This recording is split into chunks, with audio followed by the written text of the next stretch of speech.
GNM nursing কোৰ্চৰ form fill up বহুতেই কৰিছে।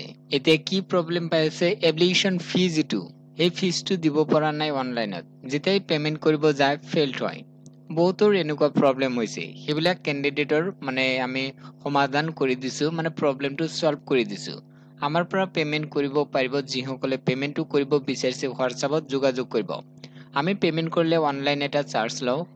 তাৰপিছত আমি কি কি ডিটেইলছ লওঁ, কেণ্ডিডেটৰ এপ্লিকেশ্যন নাম্বাৰ, তাৰপিছত পাছৱৰ্ড, তাৰপিছত ফৰ্ম ফিল আপৰ পেমেন্ট কৰাৰ সময়ত যিখিনি ডিটেইলছ লাগে সেইখিনি আমি লৈ লওঁ। তাৰপিছত কি লওঁ, এপ্লিকেশ্যন ফি যিমান হয় সেইটো লওঁ, আৰু যিমান আমি এটা অনলাইন চাৰ্জ লওঁ সেইটো লওঁ, লৈ পেমেন্ট কৰি তাৰপিছত ৰিচিপ্টটো দি দিওঁ। তাৰপিছত বহুতেই কৈছিল যে পেমেন্ট হ'ব নে নাই, সাকসেস হ'ব নে নাই। সাকসেস হ'ব কাৰণ আমি পেমেন্ট কৰি ৰিচিপ্ট দি দিওঁ, তাৰপিছত কেইদিনমান পিছত আকৌ প্ৰিন্ট আউট কৰিছে। এনেকুৱা প্ৰব্লেম বহুতৰ হৈছিল, সমাধান কৰি দিছো। এতিয়া যদি তোমালোকৰ এনেকুৱা প্ৰব্লেম আছে হোৱাটছআপত যোগাযোগ কৰিব পাৰিবা। 100% আমি পেমেন্ট কৰি দিম, কোনো ধৰণৰ চিন্তা কৰিব নালাগে।